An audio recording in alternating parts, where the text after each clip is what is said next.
जालिम गिद्ध की है, जो कि अंडों और बच्चों को उठाकर ले जाता था और उन्हें बेदर्दी से मार कर खा जाता। जालिम गिद्ध का जुल्म तो दिन ब दिन बढ़ता जा रहा था। अब पक्षी तो उससे बहुत डरते थे, उसका कुछ कर भी नहीं सकते थे क्योंकि वो उनसे ताकतवर था। उसी जंगल में एक पारो चिड़िया भी रहती थी।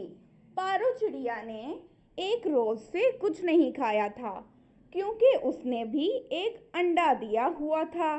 अब वो अपना अंडा कहीं लेकर तो जा नहीं सकती थी साथ, और अगर वो उसे छोड़कर जाती तो जालिम गिद्ध कभी भी आकर उसका अंडा खा जाता, जिसकी वजह से वो बहुत डरी हुई थी और अपने घोंसले में बैठी थी।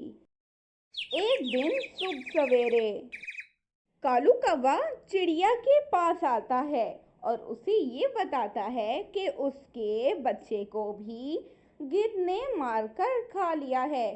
कौवा बहुत दुखी था, जिसकी बात सुनकर चिड़िया और घबरा जाती है और कौवे से कहती है, मुझे बहुत डर लग रहा है, मैं अपने अंडे को मरता हुआ नहीं देख सकती। कालू भाई, हमें कुछ ना कुछ तो करना होगा।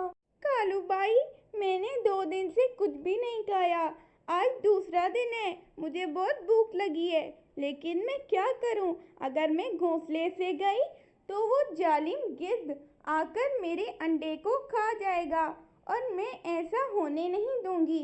मैं अपने अंडे को कुछ भी नहीं होने दूंगी, चाहे इसके लिए मुझे कुछ भी करना पड़े।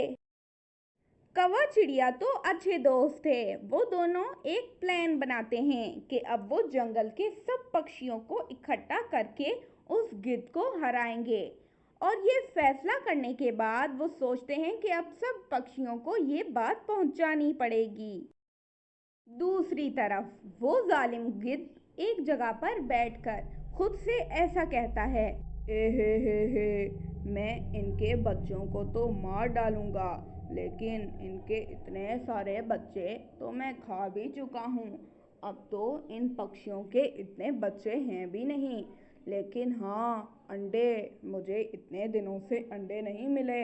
मेरा मन कर रहा है, मुझे अंडे पीने हैं, मैं अंडा पीना चाहता हूँ। अब मैं इन पक्षियों के अंडों को भी पीऊँगा, और तो और इन पक्षियों के बच्चों और अंडों को खाने पीने के बाद मैं दूसरे जंगल में जाऊँगा और वहाँ पक्षियों के अंडों और बच्चों को खाऊँगा।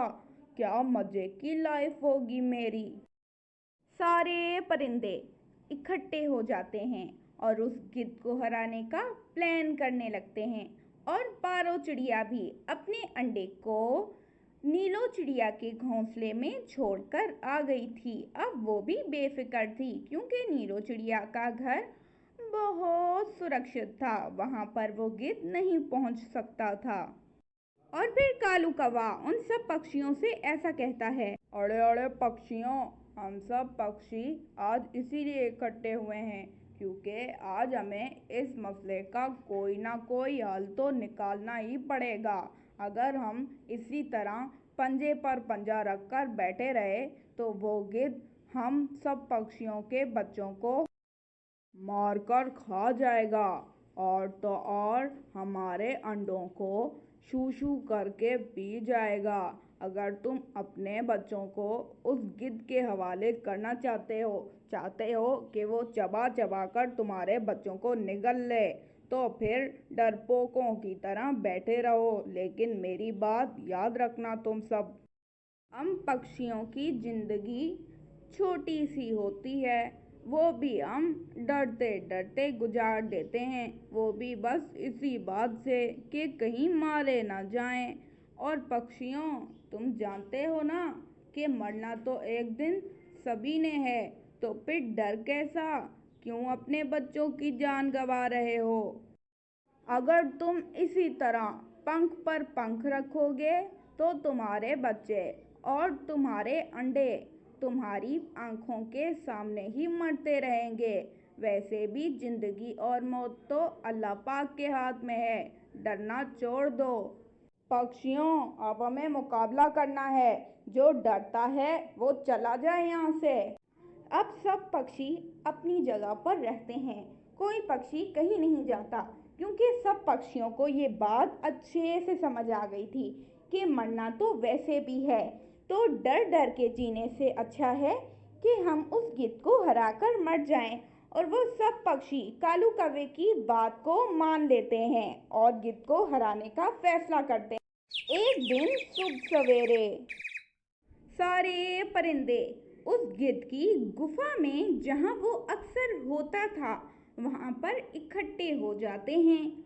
और उन पक्षियों को देखकर गिद्ध पहले तो थोड़ा सा घबरा जाता है और फिर उनसे ऐसा कहता है, अरे अरे पक्षियों, तुम सब यहाँ पर क्यों आए हो?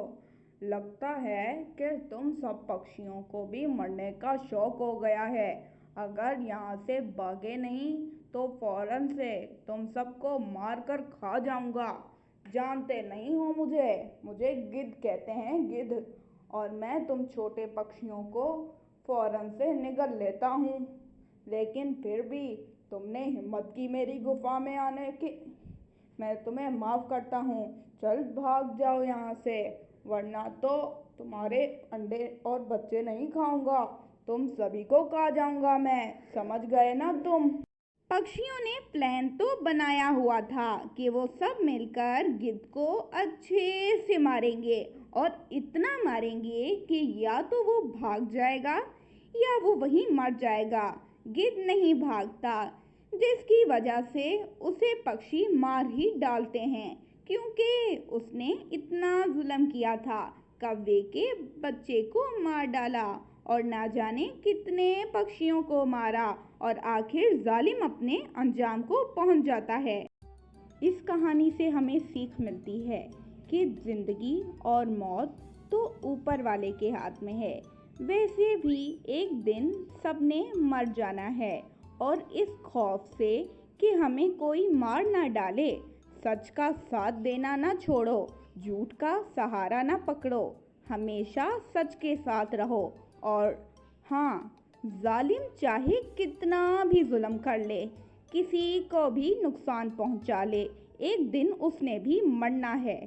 दोस्तों, आपको हमारी ये कहानी कैसी लगी, हमें कमेंट करके ज़रूर बताइएगा, और हमारे चैनल को सब्सक्राइब कर दें।